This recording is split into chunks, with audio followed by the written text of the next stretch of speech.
He was born into one of the most powerful dynasties in Europe. And yet, from the moment he took his first breath, it was clear that something had gone terribly wrong. Whispers followed him wherever he went. That he couldn't speak properly until the age of 4. That he couldn't walk until he was 8. That he drooled constantly, his jaw grotesquely twisted. That strange fits would overtake him without warning, and that when his mind wandered, it wandered to dark, paranoid places. Some said he was cursed. Others believed he was simply the final product of too many royal cousins marrying one another. But whatever the truth, Charles II of Spain became a tragic symbol of a crumbling empire, a king whose very existence seemed to echo doom. Tonight, let's explore the eerie and heartbreaking story of the last Habsburg king of Spain, his body broken by inbreeding, his mind shadowed by fear, his court ruled by superstition, manipulation, and dread. To understand Charles II, we first need to understand the family he came from, the legendary Habsburg dynasty.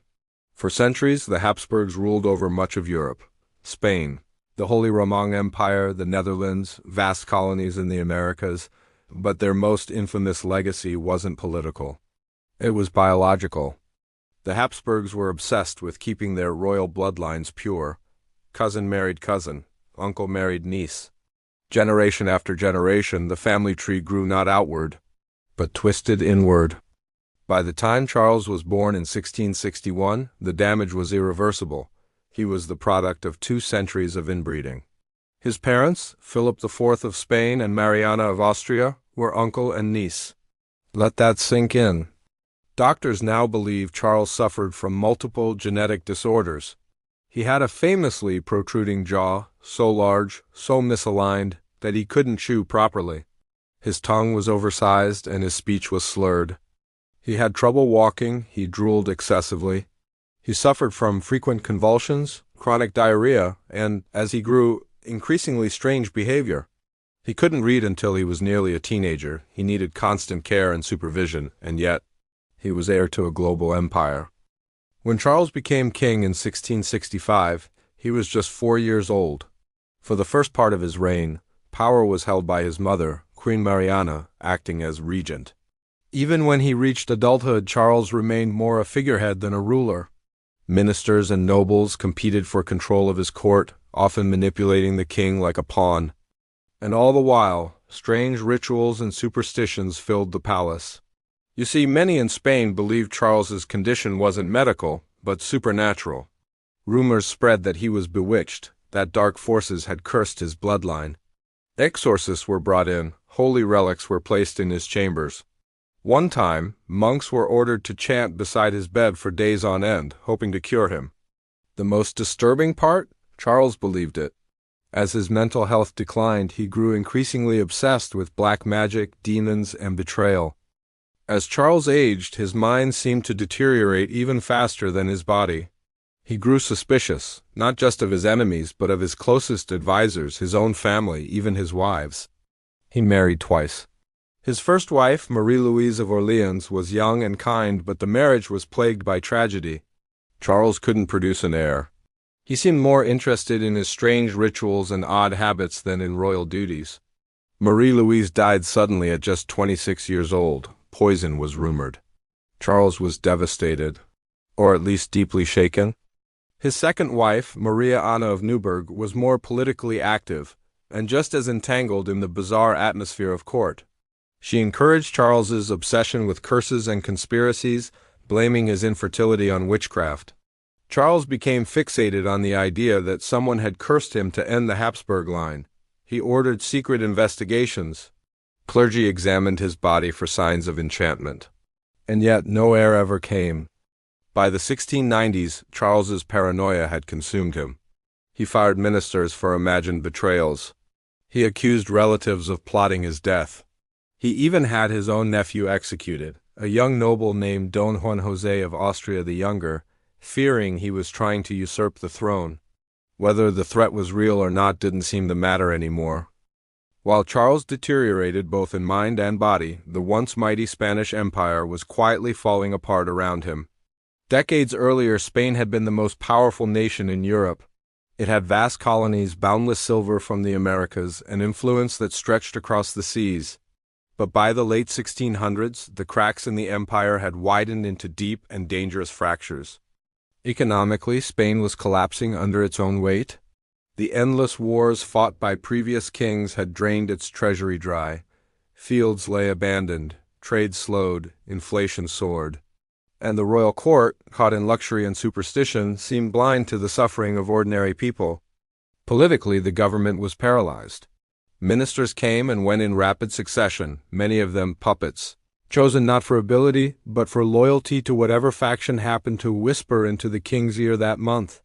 The queen's family, the Austrian Habsburgs, pulled one way, French allies pulled another. And Charles, too feeble to decide anything firmly, was often swayed by whichever influence reached him last. But the greatest problem looming over everything was the question of the succession. Charles had no children, no heirs, not even a distant cousin who could inherit the throne without igniting a continental crisis. Every European power was watching Spain like a hawk. The moment Charles died, they knew there would be chaos and opportunity. Two rival claimants began to emerge, one from the Austrian Habsburg line, the other from the French Bourbons. Both had strong blood ties to the Spanish crown, and both had armies.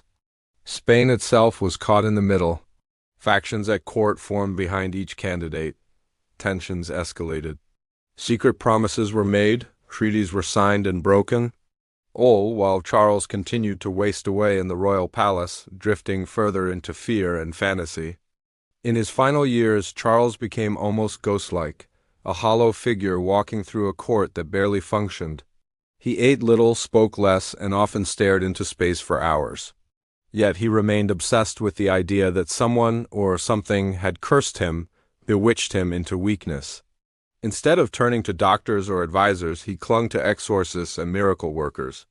He ordered royal tombs opened to search for signs of black magic. He demanded relics be placed under his bed to ward off evil. The walls of his palace were lined with protective charms. Courtiers tiptoed around him, afraid of provoking a man who could barely speak, yet still held the crown of an empire. By now, even his enemies pitied him.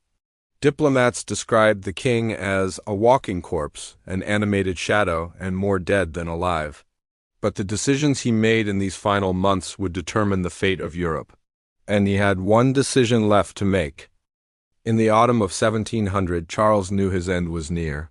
His body was failing rapidly. He could no longer eat solid food. His legs trembled with each step. His face, once misshapen but youthful, now looked skeletal. He was only 38, but he appeared decades older, a man aged not just by illness but by fear, loneliness, and the impossible burden of a dying empire. Spain held its breath. Foreign ambassadors hovered at court, desperate for one answer. Who would succeed him? In his final weeks, Charles was persuaded, or perhaps manipulated, into signing a will that named Philip of Anjou, a Bourbon prince and grandson of the powerful Louis XIV of France, as his successor. It was a stunning choice. The Bourbons and the Habsburgs had long been rivals.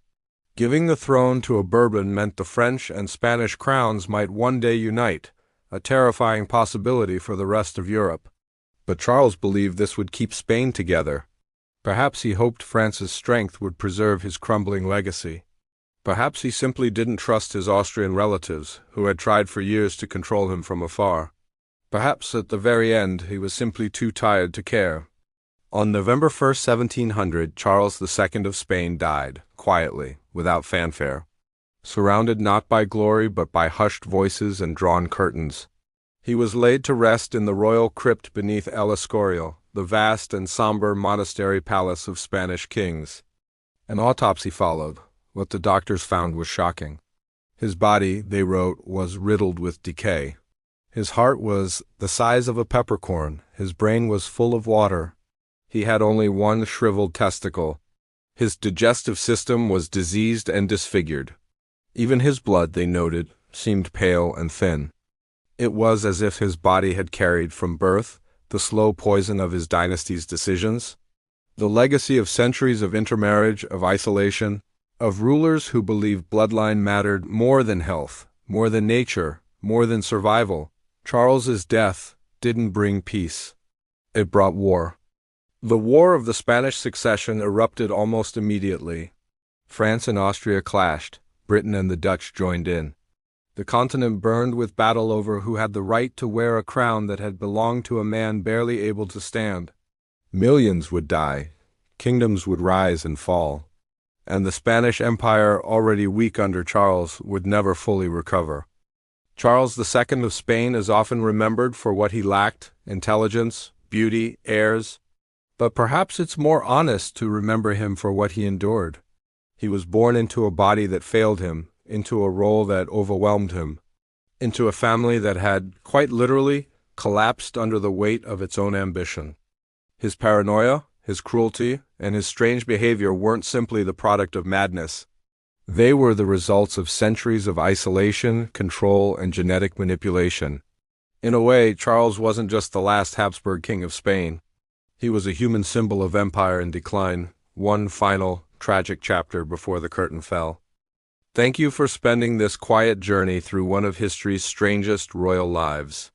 If you found this story haunting, fascinating, or even a little heartbreaking, I'd love to know what you think.